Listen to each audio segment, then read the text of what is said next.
La chaîne vient de fêter son 3e anniversaire et à cette occasion, je vous ai proposé de me poser plein de questions sur la photo en général, la photo de rue en particulier, sur la chaîne YouTube et sur mes projets. Et bien dans cette vidéo, je vais répondre à toutes les questions et donc on va parler d'argent, de projets, de philosophie de photo, de technique et de plein d'autres choses.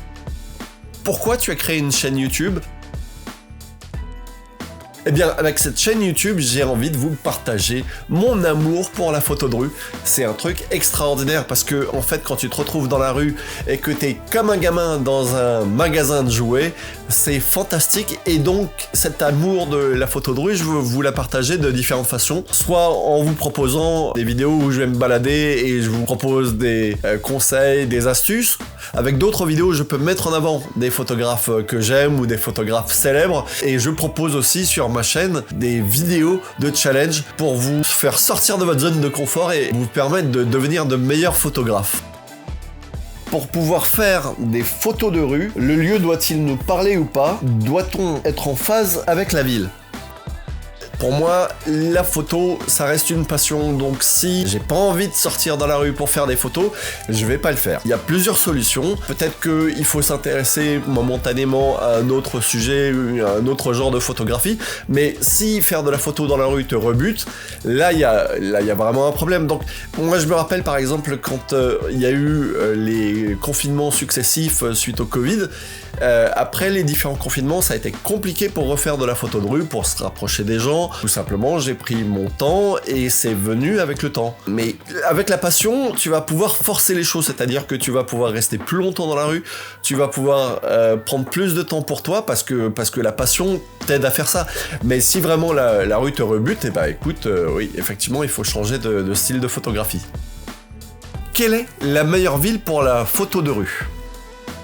J'habite dans Paris et je pense qu'effectivement Paris c'est la meilleure ville pour faire de la photo de rue.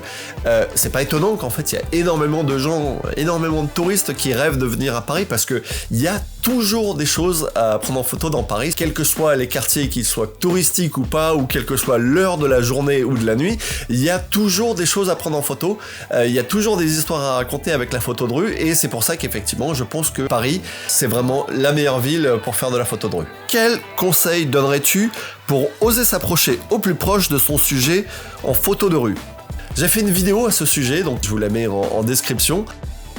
La première question qu'il faut se poser, je pense, c'est pourquoi tu veux t'approcher des gens ? Il y a un photographe qui est super célèbre, effectivement, qui fait des photos très proches des gens, qui est Bruce Gilden, mais en fait, si tu écoutes Bruce Gilden, quand il te raconte effectivement pourquoi il fait ces photos aussi proches, c'est parce que derrière, il a réfléchi à tout ça.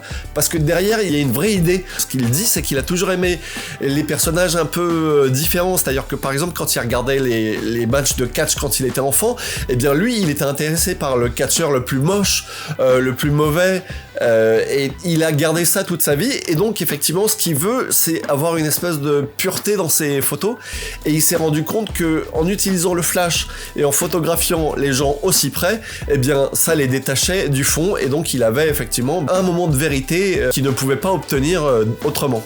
Et ensuite, ce que tu peux faire, c'est te rapprocher de façon progressive. Tu peux aussi utiliser un appareil photo qui est super discret, comme le Ricoh GR2, qui est le roi de la photo de rue, et qui permet effectivement d'être super proche des gens, d'être super discret.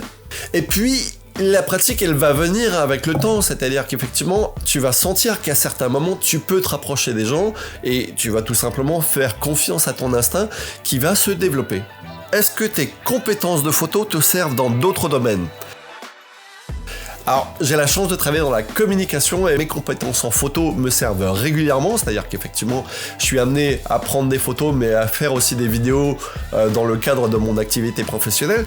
Mais je suis sûr que si je voulais faire, par exemple, de la photo de mariage, eh bien, je pense que mes aptitudes en photo de rue me serviraient, puisque si on y regarde de plus près, eh bien, en fait, il y a des choses qui seront similaires, c'est-à-dire que dans la photo de rue, tu vas essayer de raconter des histoires, c'est-à-dire que tu as des moments qui se passent dans la rue et à l'instant d'après, ils ont disparu, et bien par exemple c'est la même chose pour la photo de mariage, c'est-à-dire que quand il y a les échanges des alliances à la mairie ou à l'église, et bien le truc c'est que si t'es pas prêt à faire cette photo-là, tu l'as raté et t'as raté la photo de tout le mariage. Je me rappelle que, d'ailleurs, pour notre mariage, on a dû refaire la séance des échanges des alliances parce que tous les photographes avaient planté. Comment vivre de la photo de rue ? Alors, je connais pas beaucoup de photographes qui vivent purement et pleinement de la photographie de rue, parce que ça voudrait dire que quelqu'un ou une entreprise t'embauche pour que tu ailles faire des photos dans la rue, mais il y a d'autres moyens de faire de l'argent avec la photo de rue. Par exemple, de vendre des tirages photos. Tu peux gagner de l'argent aussi avec la photo de rue en participant à des concours et en gagnant des prix lors des concours. Qu'appelle-t-on la photo de rue ? D'après Wikipédia, la photo de rue est une pratique de la photographie en extérieur, dont le sujet principal est la présence humaine, directe ou indirecte, dans des situations spontanées et dans des lieux publics comme la rue, les parcs, les plages ou les manifestations. Le problème avec cette définition, c'est que ça pourrait coller à tout type de photo, parce que par exemple, si tu prends la photo d'une personne devant un bâtiment public, est-ce que c'est de la photo de rue ? Ou est-ce que c'est de la photo d'architecture avec quelqu'un devant ? On peut se poser la question. Donc pour moi, effectivement, la photo de rue, c'est quelque chose qui est spontané, qui est pris sur le vif, qui raconte des histoires et qui capture des tranches de vie, avec l'humain au centre. D'où te vient le goût de la photo ? Au début des années 2000, j'ai fait une école de cinéma. Et donc effectivement j'aime bien raconter des histoires, donc ça collait très très bien. Par contre, si tu veux créer quelque chose, si tu veux tourner un film, eh bien il faut tout de suite avoir quelques personnes autour de toi, c'est-à-dire que à minima tu as des comédiens, il y a une personne qui va s'occuper de la caméra, il y a une personne qui va être au son, donc tout de suite tu vas être obligé d'attendre quelques personnes. Alors que la photo, le truc c'est que tu prends ton appareil photo, tu le mets dans ta poche, tu sors dehors et tout de suite c'est la liberté, tu fais ce que tu veux, et c'est pour ça que j'ai trouvé le médium génial. Et donc c'est en 2008 effectivement que j'ai commencé à faire de la photo. J'ai découvert ça parce que une de mes ex-copines avait un réflexe de chez Canon, ça devait être un 500D ou quelque chose comme ça, et en fait j'ai découvert le pouvoir de partir tout seul faire des photos et c'était génial. Quel est le rôle de l'autofocus en photo de rue ? L'autofocus, c'est comme la direction assistée d'une voiture, c'est-à-dire qu'effectivement c'est quelque chose qui va venir t'aider pour simplifier la photo. Il y a deux écoles. La première école, c'est utiliser l'autofocus, et dans ce cas-là, c'est une aide pour toi qui va te simplifier la vie. Mais par contre, il y a la deuxième école où les gens utilisent leurs appareils photo en manuel et donc débrayent l'autofocus. Et je sais qu'il y a des gens qui vont te dire, moi l'autofocus ça me convient pas du tout. Donc il faut tester ce qui te convient le mieux. C'est-à-dire qu'aujourd'hui, moi je suis de la team autofocus, mais si demain je me mets à utiliser mon appareil photo complètement manuel, eh bien peut-être qu'au bout de 6 mois je te dirais en fait l'autofocus j'aime plus du tout. C'est tout simplement une question de goût, je pense. J'aimerais voir aborder la photo urbaine de nuit sous toutes ses formes: portrait, architecture, paysage urbain, scène de vie. C'est une question qui mériterait une vidéo à elle entière parce que c'est super intéressant. Quand on fait de la photo de nuit, il y a plusieurs pièges à éviter. Le premier, c'est que la lumière du jour a disparu. Donc, en fait, il faut utiliser la lumière artificielle que tu vas trouver, par exemple sur les lampadaires, la lumière artificielle des vitrines des magasins, des enseignes lumineuses.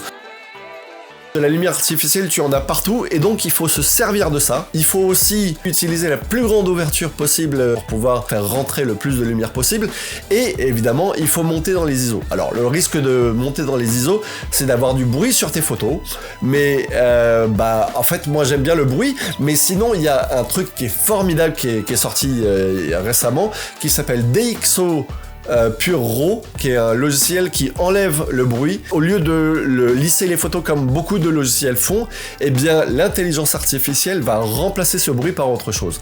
Et franchement, c'est une révolution. Quels sont les futurs projets de la chaîne ?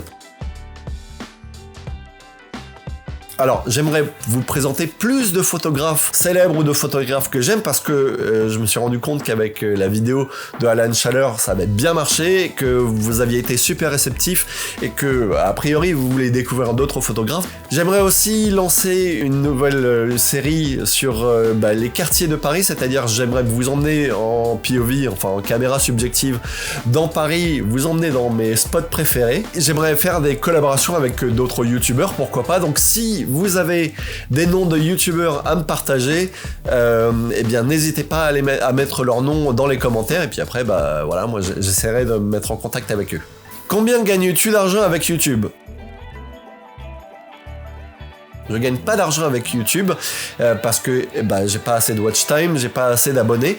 Et alors si le contenu te plaît, ce que tu peux faire pour m'aider, c'est de t'abonner et comme ça, donc toi, tu vas pouvoir avoir du contenu super intéressant sur la photo de rue. Moi, je pourrais avoir plus d'abonnés et qui sait, à un moment donné, je vais pouvoir avoir de l'argent et faire des contenus encore plus intéressants pour te faire plaisir.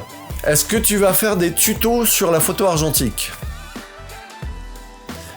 En fait, le truc, c'est que je fais pas trop de photos argentiques, voire pas du tout, donc c'est compliqué de faire des tutos sur quelque chose que je maîtrise pas. L'idée quand je fais un tuto, c'est de vous proposer quelque chose que j'ai déjà testé, c'est vous proposer quelque chose que je connais et qui marche. Je veux vous proposer des choses qui vont vous aider dans votre pratique de la photographie tous les jours et pas seulement parce que c'est des choses qui sont à la mode. Je voulais me mettre à la photo argentique parce que c'est super intéressant, mais vu les prix des pellicules en ce moment là, c'est de la folie, donc je pense que je vais rester sur du digital. Qu'est-ce qu'une bonne photo de rue ? Une photo qui parle ou alors une photo techniquement bonne ? Alors, beaucoup de blogs et beaucoup de vidéos YouTube vous proposent effectivement de découvrir comment on fait des bonnes photos et souvent ça tourne autour de la technique, c'est-à-dire quelle est la bonne ouverture, quels sont les bons ISO, mais je pense qu'il y a autre chose que ça, c'est-à-dire qu'effectivement il y a le cadrage qui est super important, il y a le moment où tu vas déclencher ta photo qui est aussi super important pour faire une belle photo, il y a la sensibilité du photographe aussi qui rentre en jeu et une bonne photo de rue, c'est une photo qui raconte une histoire et surtout c'est une photo qui va rester en mémoire. Alors je vais te donner un exemple, c'est pas une photo de rue mais je me rappelle d'une photo qui fait partie des gagnants du concours National Geographic en 2010 et cette photo elle me hante. En fait c'était une photo d'une girafe dans la savane qui avançait, juste devant elle il y avait un talus et juste derrière le talus il y avait une lionne qui était prête à bondir et on sait que l'instant d'après cette photo il y a une bagarre entre la lionne et la girafe et en fait cette photo donc depuis 2010 je m'en rappelle et elle m'a vraiment ému quoi et donc c'est pour ça que je considère que c'est une belle photo. Quel est le meilleur appareil pour de la photo de rue ? Alors j'ai pas testé tous les appareils photo, mais par contre celui que j'utilise au quotidien c'est le Ricoh GR2 parce qu'il est petit, parce qu'il est léger, parce que c'est le roi de la photo de rue. Il a une super fonction qui s'appelle le Snap Focus et je te raconte pourquoi il est super dans cette vidéo. Leica ou Fujifilm ? Ça va être Fujifilm parce qu'effectivement j'ai deux Fuji et que je les trouve super et aussi surtout parce que j'ai jamais utilisé ou j'ai jamais eu entre les mains un Leica. Si plusieurs de mes abonnés veulent m'offrir un Leica, vous êtes les bienvenus et on va monter une cagnotte Litchi.